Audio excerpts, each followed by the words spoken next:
Devastation in wine country, and the danger is far from over. Here is a look at the fire zone right now. Chopper 5 over the explosive glass fire.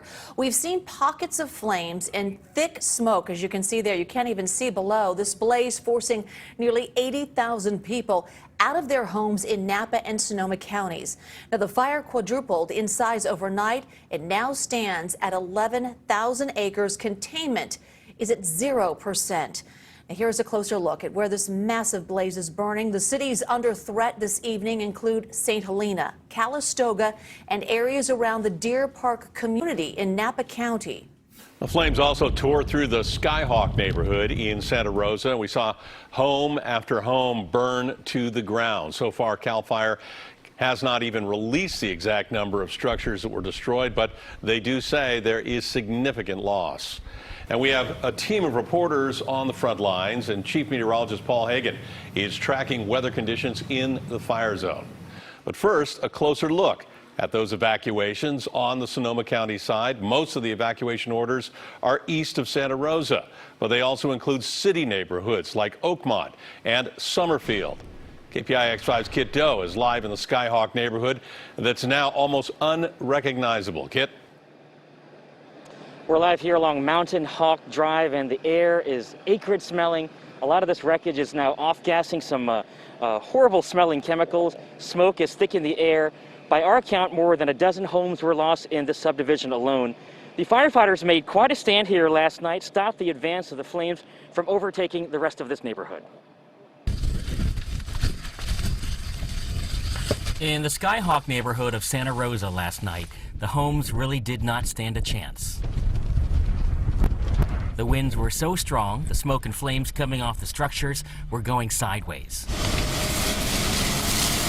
Firefighters stopped the flames as they came over the top of Mountain Hawk Drive, but not before a few more homes were lost. By daybreak, we get a much better sense of the damage. The flames had roared in from east to west, coming off the mountains and dropping embers into the open field along Sunhawk Drive and Los Alamos Road. Most of the burned homes were directly next to the field. Just as crews were dousing hot spots, neighbor Lisa Hertel came racing in to tell them about another flare-up around the corner. Turn left here, and then right, and about 4 houses down. It's between 2 houses. That's a very neighborly thing for you to do today. Well, yeah, I care about this neighborhood. I care about this community. Her son Logan was already there with a garden hose and a trickle of water. I just want to put out this fire, try to save this house from burning. If Logan looks familiar, it's because back in the 2017 Tubbs fire, he found some goldfish who had survived and then reunited them with their owners. And here he is again 3 years later. You feel like a hero? In a way, I guess, but trying to help out when I can. Man, this is crazy, and looks like most of the damage came in overnight. They don't fly at night normally. Was there any air support today, given the visibility? Well, I mean, look at it. The sky is just socked in with smoke, completely gray. The sun is just an orange dot in the sky. There's no way a plane can safely fly out here. We have not heard a single airplane or helicopter all day long. There is a significant ground force here, so hopefully that'll be enough to hold off these flames if it happens to pop up again overnight. Yeah, just devastating. All right, Kit Doe in the Skyhawk neighborhood. Thank you, Kit. And a look from above at Annandale State Park, where crews were hoping to take a stand today. Crews feared the drifting embers could spark some new spot fires, and that is exactly what is going on. All right, now a look at evacuations on the Napa County side, including sections of both Calistoga and St. Helena. Homes, wineries, and even a hospital, all forced to evacuate. And those flames quickly took over and fully engulfed homes near the Deer Park community. Now, I'm Andrea Nakano here at the only evacuation center in Napa County. Although there is a meetup area at the Yountville Community Center, when we first arrived here, there was a line that extended under all of these tents here, but tonight it has slowed down quite a bit. Roughly 80,000 people have been evacuated from the glass incident fire.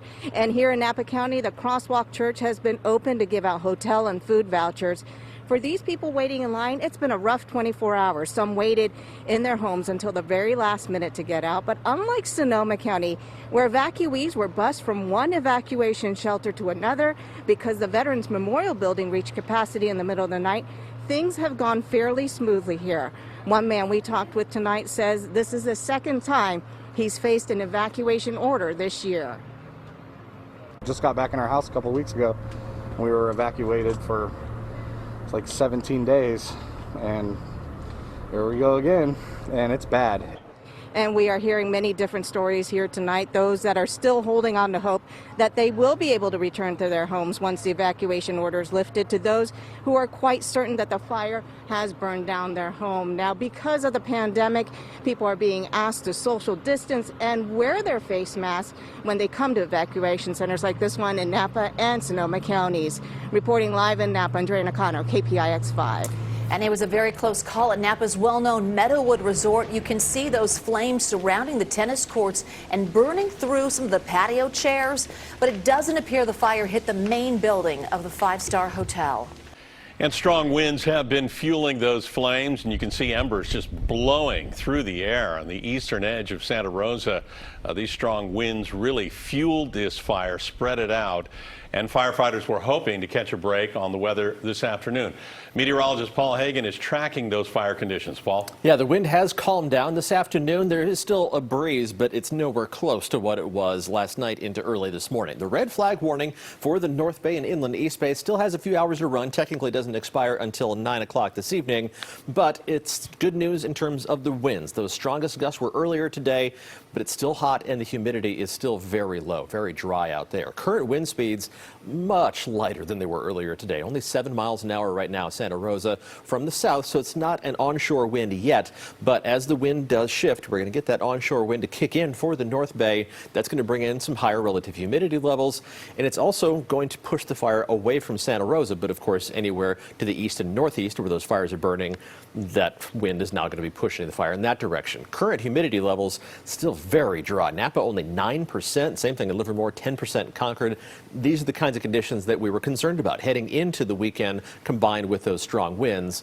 But the humidity also should be slightly better as we head through the day tomorrow. Some good news for fire crews there. We'll check futurecast wind gusts and humidity levels coming up in just a few minutes.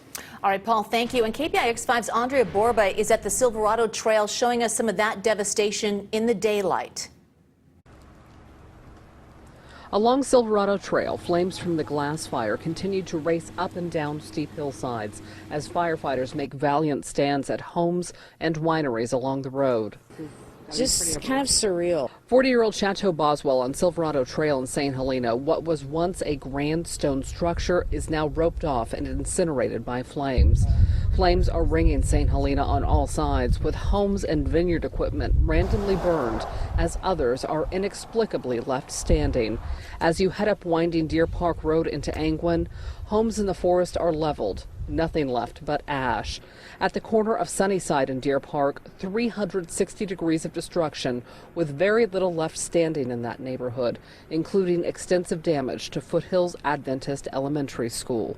We have been dealing with these fires every couple years.